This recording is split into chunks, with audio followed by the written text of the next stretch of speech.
My name is Pelle. I work with data centers and power-intensive industries at Ringerikskraft. Ringerike is a municipality about an hour from here that has been trying to attract data centers for almost 10 years now. And AQ Compute has constructed their first data center and are planning to expand. And Stack in Greenmount has also shown a presence. So we're getting there, but building an industry takes quite a while. So I've been asked to talk about local opportunities beyond operations. And all the presenters before me have talked about how we have to look outside the black box. And everyone has talked about what's happening inside the black box during construction or operations or recommissioning. So I've stolen this image from Irene. It's from Green Mountain. And this is what we've talked about so far today. But coming from regional development, I'd like to try to take you outside the data center and look at what's happening around the data center. And from a personal standpoint, I'm 100% certain that we are in the opportunity not of a lifetime, but of a century with the data center industry. So let's take you back here. This is development of direct FTEs in the oil and gas industry in Norway, starting back in 1970 till today. This is just direct. So it's subcontractors and people working on the platforms. It's not indirect or induced effects. So this is what it looks like now. And this is the data center industry. We're at 4,500 people. We've grown 94% from January 1st till today. The data center industry in Norway is almost doubled in 9 months. So it's all up to us if we can beat this, or if it's going to be stable, or somewhere in between, or even better than what we've seen in the oil industry. So we have a slight issue though, because all the operators are now so successful. And with the growth that we have, this is what it's going to look like.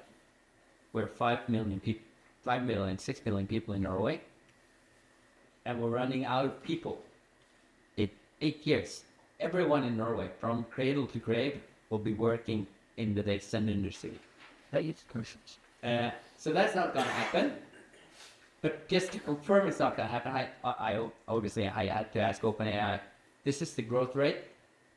What will Norway look like as a data center nation in 2032? This is the answer. So everyone in Norway is working in the data center industry. 8 years from now, environmentalists might not approve of this message, so we have to find something in between. And that's why I'm going to take you outside the data center and try to take a few talking points that we can discuss later. The first one here is for everyone in the room and everyone you know. We need to inspire the policymakers, the politicians on a local level, on a regional level, on a national level. And it's very easy. It's Jonas, it's Anna, or Sylvie. Come on, wake up. This is your chance. It's very, very simple. We've done this before with the oil and gas industry. We nationalized a lot of competence. We entered into more parts of the value chain than just being the roughnecks on the oil rigs. This is our chance. We need Jens Evensen of the data center industry to inspire everyone to create more value outside and around. Also for the data center industry, we need to create lasting competitive advantages. We need to build clusters. Don't run like headless chicken to where the power and land is, because if it's really far away, your end users will go there now, and then in 5 years they'll be really disappointed because you had no people working there. The kids didn't like it in the schools. We need to build a lasting competitive advantage, build large sites in clusters, so we can develop the skilled workforce that you guys need. Don't spread the evening out like butter. It's not going to work. We need to invest in future workforce at all levels. Another shout out to AQ Compute.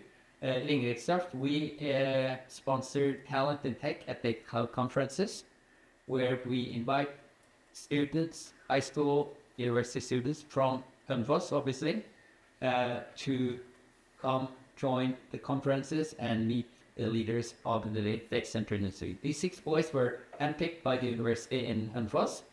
And the second I called AQ Compute, they said, bring them over to us. Let us have them inside our data center. We've done it at university level now. We're doing it at high school level. And someone challenged on elementary school. We're not there yet. Also, we need to invite all the involved parties to develop the community. The subcontractors, the consultancies, the operators, but most of all the end users. There's been a giant demand for energy. That's why we had the oil and gas industry. Now there is a giant demand for compute. But no one is talking to the end users, the clients of the data center. How can, since Irena Sittington Pro, how can TikTok improve how much? One simple thing is to invite everyone in Hammer for a competition. Every 16-year-old, let's have a competition. The 3 smartest kids will get to internship at TikTok HQ in Silicon Valley or in Hong Kong next summer. Let's involve the end users. Let's take part of the whole value chain. That's extremely important, and I think we should all demand more of it. I'm not going to keep you for long, but since Forces is one of the companies hosting this event, for all you creative innovators, we're in a gold rush. Sell shovels. You know what that means. If you're constructing or if you're doing the barracks, this is your opportunity. Even if you're operating a data center, if you're building it, look at what's really needed now. We're going to grow so fast. So for all you entrepreneurs out there, find your shovel. So that's the basic main points for my presentation. Not going to keep you too long. This is my LinkedIn, and feel free to challenge me on anything. And if you have someone you know that you'd like me to talk to so we can develop this industry and the ecosystem together, please go ahead.